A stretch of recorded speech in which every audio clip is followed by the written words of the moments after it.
बिस्मिल्लाहिर्रहमानिर्रहीम अस्सलाम वालेकुम। Welcome to my YouTube channel. जी कैसे हैं आप सब?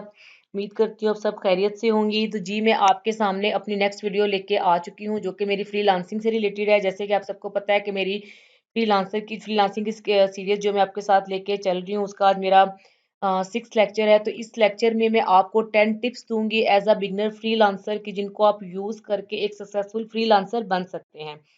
क्योंकि देखिए जब आप बिल्कुल एज़ अ बिगिनर होते हैं, आप कोई भी किसी भी फ़ील्ड में न्यू होते हैं, तो उसके लिए आपके पास कुछ ना कुछ ऐसे टिप्स होने चाहिए जिनको यूज़ करके आप अपने टारगेट को जल्दी अचीव कर सकें। तो ये जो 10 टिप्स मैं आज आपके साथ शेयर करने जा रही हूँ, आप इनको स्टिकी नोट्स पे लिख लें, किसी मोबाइल के नोटपैड पे नोट कर लें या फिर आप इनको अपने माइंड में बिठा लें, क्योंकि ये आपके लिए बहुत ही हेल्पफुल होने वाले हैं। इनको यूज़ करते हुए आप एक अच्छे और सक्सेसफुल फ्रीलांसर बन सकते हैं। तो चलिए हम अपना आज का लेक्चर स्टार्ट करते हैं। सबसे पहले जो टिप मैं आपको देने जा रही हूँ ये है कि don't quit your day job yet. देखिए अगर आप कोई जॉब कर रहे हैं, जब आपने कोई स्किल सीख लेकिन उससे पहले आप कोई जॉब कर रहे हैं, किसी फर्म में कर रहे हैं, किसी बैंक में कर रहे हैं, लेक्चरार हैं या कोई भी आप जॉब कर रहे हैं, आपने उस जॉब को नहीं छोड़ना। क्योंकि आपने जो फ्रीलांसिंग की आपके पास स्किल है उसको आप किसी भी टाइम पे कर सकते हैं, क्योंकि उस वर्क के लिए आपको ना तो ऑफिस जाना है, ना ही कोई आपका बॉस है, वो आपने खुद काम करना है। आप उसको नाइट में भी कर सकते हैं, जब अपनी जॉब से फ्री हो तब भी कर सकते हैं, अर्ली इन द मॉर्निंग भी कर सकते हैं। उसके लिए कोई भी टाइम आपका फिक्स नहीं है। तो कभी भी आपने एज अ बिगनर आपने कभी भी अपनी जॉब को नहीं छोड़ना। जब तक कि आप अपनी फील्ड में सक्सेसफुल नहीं हो जाते, आपने जॉब को कैरी ऑन रखना है, क्योंकि आप जॉब के साथ भी इस स्किल को लेके चल सकते हैं। ज़रूरी नहीं है कि आप इस स्किल को सारा दिन दें। आप इसके लिए रात का कोई भी एक टाइम फिक्स कर सकते हैं कि आपने 1 घंटा काम करना है, 2 घंटा काम करना है, 3 घंटा काम करना है, आपने थोड़ी लेट नाइट काम करना है। इट्स अप टू यू, आप पे डिपेंड करता है। लेकिन आपने कभी भी स्टार्ट में अपनी जॉब को नहीं छोड़ना, जब तक कि आप सक्सेसफुल फ्रीलांसर नहीं बन जाते। ठीक है, सेकंड क्या है? Start freelancing work with an open mind. देखिए, जब आप किसी भी नई फ़ील्ड में आते हैं, तो डेफ़िनेटली आपको बहुत सी मुश्किलात का सामना करना पड़ता है। ठीक है? आपको बहुत से प्रॉब्लम फ़ेस करने पड़ते हैं। तो आप अपने माइंड में ये चीज़ बिठा के इस फ़ील्ड में आएँ कि आपको बहुत से अप्स एंड डाउन्स आ सकते हैं और आपने उनको बड़े सब्र के साथ बर्दाश्त करना है। देखिए, जब आप बिल्कुल स्टार्ट में काम करते हैं, तो आपको कोई क्लाइंट मिलता है, तो आपसे डिफरेंट क्वेश्चनिंग करता है। सम टाइम उसको आपका नॉलेज क्लिक नहीं करता, तो आपको बैड रिव्यूज़ कह देता है या कुछ आपको ऐसे हार्श अल्फाज़ बोल देता है, जो कि आपसे नहीं आपको अच्छे लगते, तो आपकी उससे मुँह मारी। तो आपने ऐसा कुछ भी नहीं करना। आपने हर चीज़ को बड़े तहम्मुल के साथ लेके चलना है। किसी भी फ़ील्ड में आप जब स्टार्ट में काम करते हैं, तो आपको कुछ ना कुछ हर्डल्स तो आती हैं, जो आपको फेस करनी पड़ती हैं हर हाल में। थर्ड जो आपके साथ मैं डिस्कस करूँगी वो ये है कि start looking for clients by using freelance platforms. जब भी आप अपनी फ्रीलांसिंग को स्टार्ट करेंगे, तो उसके लिए आप जो है फ्रीलांसिंग की जो प्लेटफॉर्म्स है उनको ही चूज कीजिएगा। अब फ्रीलांसिंग के कौन कौन से प्लेटफॉर्म्स है वो मैंने आपको अपनी फर्स्ट वीडियो और सेकंड वीडियो में बड़े क्लियरली बताए थे कि आप अपवर्क पे जा सकते हैं, अपवर्क पे गिग बना सकते हैं, फाइवर पे गिग बना सकते हैं, फेसबुक है, लिंक्डइन है, गुरु डॉट कॉम है। आप किसी पे भी इन पे अपनी आप पोस्ट छोड़ सकते हैं, आप डिफरेंट ग्रुप्स ज्वाइन कर सकते हैं और यहाँ से आपको क्लाइंट्स बड़े इजीली मिल जाते हैं, क्योंकि ये जो जितने भी प्लेटफॉर्म है ये फ्रीलांसर्स के लिए ही हैं और यहाँ ये लोग फ्रीलांसर्स को ही प्रमोट करते हैं। फाइवर पे अगर आप रैंक कर जाते हैं तो आपको वहां से बहुत अच्छे क्लाइंट्स मिल सकते हैं, अपवर्क से बहुत अच्छे क्लाइंट्स मिल सकते हैं, फेसबुक से आप बहुत अच्छे क्लाइंट ले सकते हैं। इट्स अप टू यू कि आप किस प्लेटफॉर्म को चूज करते हैं जहां से आप जल्दी क्लाइंट को जो है ग्रैब कर सकते हैं। चलिए जी हम अपने नेक्स्ट उस पे चलते हैं। टिप पे नेक्स्ट टिप मेरा क्या है? No work to show. अगर आपके पास वर्क दिखाने के लिए नहीं है, तो prove what you can do with a space project. आप कैसे उनको प्रूव करेंगे कि आपने काम किया है? देखें, जब भी कोई स्टार्ट लेता है उसके पास वर्क नहीं होता। तो अगर आपका क्लाइंट वो आपसे कहे जी कि मुझे तो शो करें, आपके जब आपके पास वर्क नहीं है तो इसके लिए क्या करेंगे? आप अपने क्लाइंट को ये कहें जी देखिए आप मुझे प्रोजेक्ट दें, मैं आपका जो ये प्रोजेक्ट है आपका मैं प्रोजेक्ट जो है फ्री करूँगा, फ्री ऑफ कॉस्ट करूँगा। मैं आपसे इसके कोई चार्ज नहीं करूँगा। जस्ट मैं आपको फ्री ऑफ कॉस्ट काम करके दूँगा। अगर आपको मेरा काम अच्छा लगता है, तो आप मुझे इसकी पेमेंट कर दीजिएगा। इस तरह क्या होगा कि उसको आपका क्लाइंट जो है, उसको आप प्रूफ नहीं दे सके, लेकिन आप उसको फिज़िकली काम करके ये प्रूफ दे सकते हैं कि आप अच्छा काम कर सकते हैं। अगर उसको आपका काम पसंद आ जाएगा, तो डेफ़िनेटली वो आपको हायर करेगा। वो आपको पेमेंट भी कर देगा, आपको हायर भी कर लेगा और आपको गुड रिव्यूज़ भी दे देगा। तो स्टार्ट में किसी के पास भी कोई प्रूफ़ नहीं होता, क्योंकि जब तक कोई काम नहीं करेंगे और उसके बाद आपको उसके उस काम का जो है वो रिव्यूज़ नहीं मिलेंगे, तो आप कैसे शो कर सकते हैं कि आपने ये काम किया है?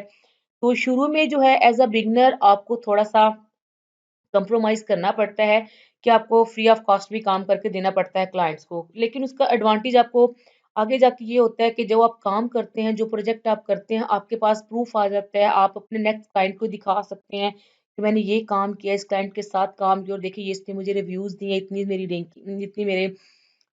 इतनी मेरा रैंकिंग हो चुकी है। तो नेक्स्ट जो आपके लिए क्लाइंट्स है ना बहुत ईज़ी हो जाता है। तो फर्स्ट स्टेप पे आपको थोड़ा-सा कंप्रोमाइज़ करना पड़ेगा, आपको फ्री ऑफ कॉस्ट काम करना पड़ेगा। ठीक है जी, अब हम नेक्स्ट पे चलते हैं। नेक्स्ट हमारा क्या है, find the right prices for your freelance services. देखिए जब आप फ्रीलांसिंग करते हैं एज़ अ स्टार्ट में जब भी फ्रीलांसिंग करेंगे, तो सबसे पहले आपने क्या करना है, आपने अगर फाइवर पे गिग बनाई है तो आपने fiverr.com पे जाके वहाँ पे आपने उसपे ओपन करके किसी भी टॉपिक को जो भी आपका आपकी स्किल से रिलेटेड उसको आप लिखेंगे, तो आपके सामने पूरी एक प्रोफ़ाइल ओपन हो जाएगी। उस प्रोफ़ाइल में आपको डिफरेंट लोग नज़र आएँगे, जो कि आपकी स्किल से रिलेटेड अपने वहाँ पे बैठ के अपनी सर्विसेज़ दे रहे होंगे। आप वहाँ से कंपैरिज़न कर सकते हैं उनके प्राइसेज़ का। वहाँ से आपको आइडिया मिल सकता है कि क्या प्राइस चल रही है और आप उसके मुताबिक फिर आप अपनी जो प्राइस है ना वो एडजस्ट कर सकते हैं। और स्टार्ट में मैं आपको ये कहूँगी कि आपने कभी भी अपनी जो प्राइस है ना वो पूरे प्रोजेक्ट की नहीं देनी, आपने पर आवर के तौर पे काम करना है। आपने फ़ी घंटा के हिसाब से जो है ना अपने चार्जेज़ आपने जो है ना वो तय कर लेने कि आप फ़ी घंटा क्या चार्ज करेंगे क्लाइंट के साथ। जब स्टार्ट में आपने हमेशा ऐसे ही करना है कि आपने फ़ी घंटा चार्ज करने हैं। उसके हिसाब से अब मैं तो आपको पता होगा फिर आपको शुरू में चूँकि आइडिया नहीं होता कि आपने कितने घंटे काम करने हैं, आपको एक प्रोजेक्ट पे कितना टाइम लगता है, तो इस तरह आपको आइडिया हो जाता है। जब आप इस तरह काम करेंगे, तो आपको ये भी आइडिया हो जाएगा कि एक प्रोजेक्ट पे आपको कितने आवर्स लगते हैं। तो उसके बाद आपके लिए अपनी जो प्राइस सेट करना है बहुत ईज़ी हो जाएगा। और स्टार्ट में वैसे भी हम जो प्राइस हैं अपनी थोड़ी कम ही रखते हैं, क्योंकि जो ऑलरेडी पहले बैठे होते हैं डेफ़िनेटली वो प्रोफ़ेशनल होते हैं। हम लोग क्योंकि बिगिनर्स हैं और वो हमसे सीनियर हैं, तो उनका काम ज़्यादा अच्छा है, उनके पास प्रूफ़ भी है, तो वो अगर थोड़ी-सी प्राइस हाई भी करेंगे तो लोग उनको प्रोजेक्ट्स देंगे। लेकिन एज़ अ बिगिनर्स न्यूबी बिल्कुल आपको थोड़ा-सा प्राइस जो है वो लो रखनी पड़ेगी। देन आपको अच्छा क्लाइंट मिल सकता है। चलिए जी अपने नेक्स्ट उस पे चलते हैं कि नेक्स्ट टिप मैं आपको क्या देने जा रही हूँ। हाँ, you need a freelancer contract. जी, ये क्या है कि देखिए जब आप किसी भी क्लाइंट के साथ वर्क करते हैं, तो वर्क करने से पहले आप उसके साथ एक कॉन्ट्रैक्ट साइन करते हैं। उस कॉन्ट्रैक्ट में आपकी तमाम जितनी भी आप लोगों की शराइत होती हैं, वो उसके अंदर लिखी होती हैं। आपकी भी और आपके क्लाइंट्स की भी। उस कॉन्ट्रैक्ट पे ईच एंड एवरीथिंग मेंशन होती है। उस कॉन्ट्रैक्ट को आप भी रीड करते हैं, आपका क्लाइंट भी रीड करते हैं। उसमें जितनी भी टर्म्स एंड कंडीशंस हैं, अगर आप लोग उनसे एग्री होते हैं, तो आप उस कॉन्ट्रैक्ट को साइन कर लेते हैं। और अगर आपकी वो टर्म्स एंड कंडीशन जो आपको नहीं है अफोर्डेबल, तो आप उस कॉन्ट्रैक्ट को साइन नहीं करते। As a newbie, as a beginner किसी भी क्लाइंट के साथ काम करने के लिए सबसे पहले आपने उसके साथ कॉन्ट्रैक्ट साइन करना है। ठीक है? उस कॉन्ट्रैक्ट पे जितनी टर्म्स जितनी भी हैं कंडीशन टर्म्स एंड कंडीशन उन सबको आपने रीड करना है। उसको रीड करने के बाद देन आपने उस प्रोजेक्ट को लेना है।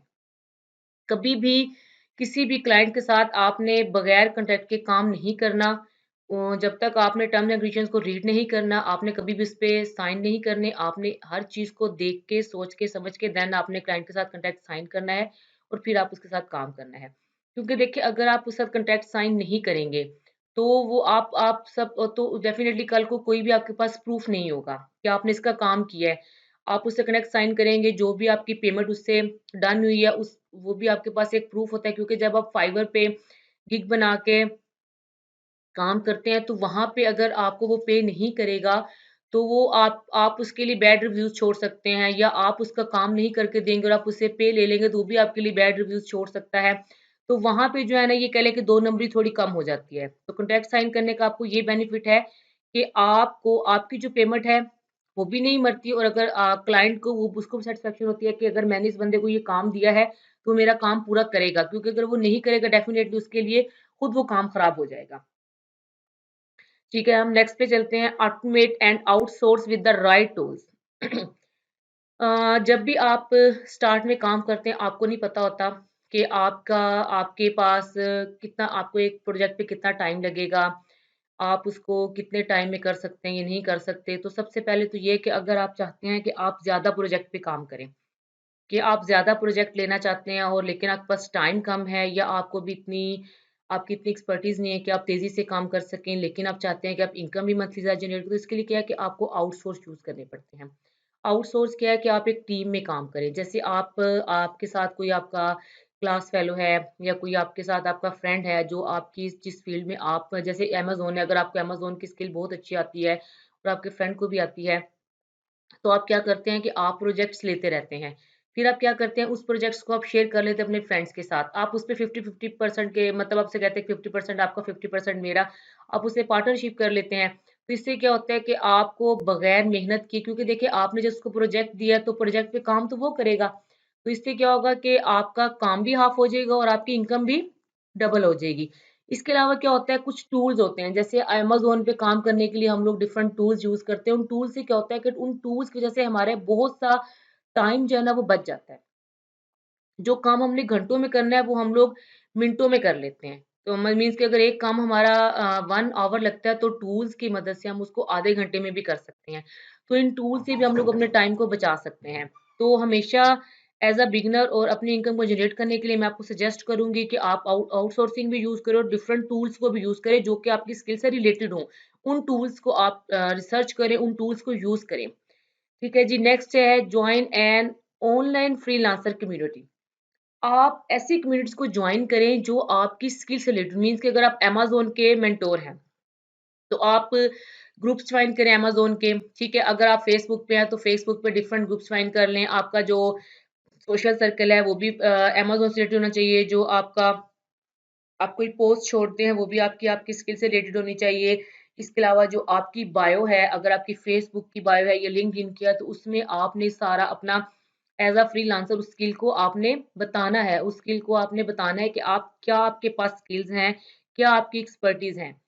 क्योंकि लोग आपकी इस तरह, जब आप एक फ्रीलांस कम्युनिटी को जॉइन कर लेते हैं, तो इससे भी आपको जो क्लाइंट्स हैं ईज़िली मिल जाते हैं, क्योंकि आप एक ऐसी कम्युनिटी में काम कर रहे होते हैं जो ऑलरेडी ही इस स्किल में हैं, इन है। तो आपने ऐसे डिफरेंट ग्रुप्स को भी ज्वाइन कर लेना है। पेजेस को भी आपने लोगों मतलब जो डिफरेंट पेजेस हैं उनको भी फॉलो करना है, चाहे वो इंस्टाग्राम पे है, चाहे वो पिंटरेस्ट पे है, या फेसबुक पे है, या लिंक्डइन पे है। तो आपने उन सबको फॉलो करना है। अपनी बायो में भी आपने अपनी स्किल से रिलेटेड सब कुछ बताना है। तो वहाँ से भी जो है लोग आपकी बायो को देखकर, आपके फ्रेंड सर्कल्स को देखकर, तो भी वो आपसे खुद ब खुद कॉन्टैक्ट करेंगे। अच्छा जी, नेक्स्ट पे चलते हैं, never stop upskilling as a freelancer.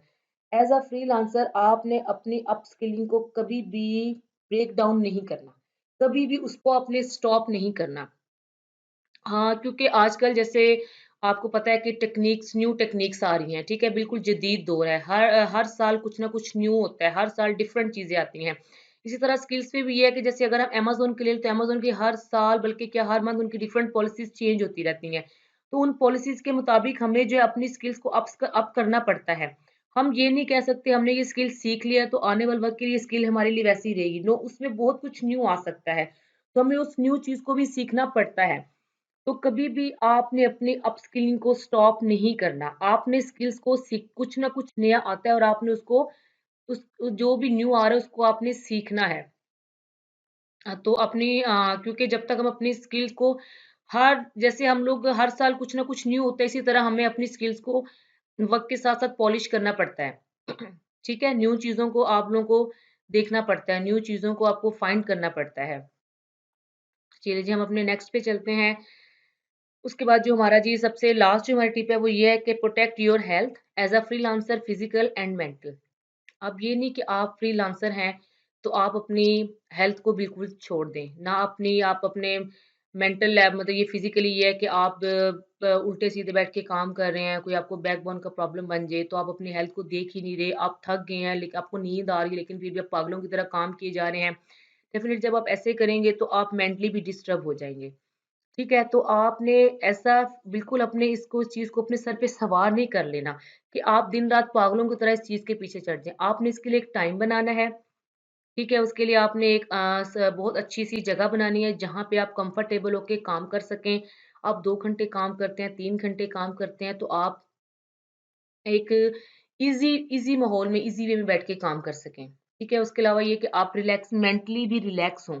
अगर आप मेंटली डिस्टर्ब होंगे, तो आप कभी भी काम को अच्छे तरीके से नहीं कर सकेंगे।